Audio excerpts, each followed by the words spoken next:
আপনি কি জানেন নবীজি জীবনের শেষ রমজানে 10 দিন নয় বরং 20 দিন এতেকাফ করেছিলেন, কিন্তু কেন? চলুন জেনে নি।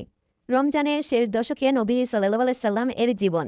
রমজান মাস মুসলমানদের জন্য রহমত, মাগফিরাত আর নাজাতের মাস।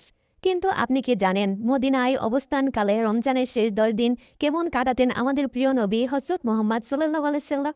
হাদিসে বর্ণনা আছে, রমজানের শেষ দশক শুরু হলেই নবীজি সাল্লাল্লাহু আলাইহি সাল্লাম নিজের জীবনযাত্রা বদলে ফেলতেন।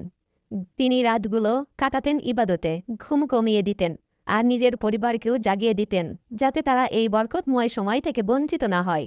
এই সময় তিনি মসজিদে বসতেন এতেকাফে। ইতেকাফ মানে হলো দুনিয়ার ব্যস্ততা থেকে নিজেকে আলাদা করে শুধু আল্লাহর ইবাদতে মনোযোগ দেওয়া। হযরত আয়েশা রাদিয়াল্লাহু আনহা বলেন, নবীজি সাল্লাল্লাহু আলাইহি সাল্লাম হিজরতের পর থেকে মৃত্যুর আগ পর্যন্ত প্রতি রমজানের শেষ দশকে ইতেকাফ করেছেন। তবে ইতিহাসে 2টি বছর ব্যতিক্রম ছিল। দ্বিতীয় হিজরিতে মুসলমানদের প্রথম বড় যুদ্ধ সংঘটিত হয় আর 8ম হিজরিতে ঘটে ইতিহাসের মহান ঘটনা।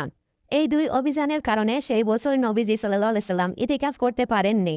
আর একটি আশ্চর্য ঘটনা হলো, নবীজি সাল্লাল্লাহু আলাইহি সাল্লাম এর জীবনের শেষ রমজানে তিনি শুধু 10 দিন নয় বরং 20 দিন ইতিকাফ করেছিলেন। উলামায়ে কেরাম বলেন, এর মধ্যে ছিল সেই বছরের 10 দিন আর আগের বছরে ছুটে যাওয়ায় ইতিকাফের কাজা। এ থেকেই বোঝা যায় রমজানের শেষ দশক কতটা গুরুত্বপূর্ণ, কারণ এই রাতগুলোর মাঝেই আছে মহামূল্যবান রাত। একটি রাত যার ইবাদত হাজার মাসের ইবাদতের চেয়ে উত্তম। তাই আসুন রমজানের এই শেষ দশককে নষ্ট না করে, হয়তো এটাই আমাদের জীবনের শেষ রমজান।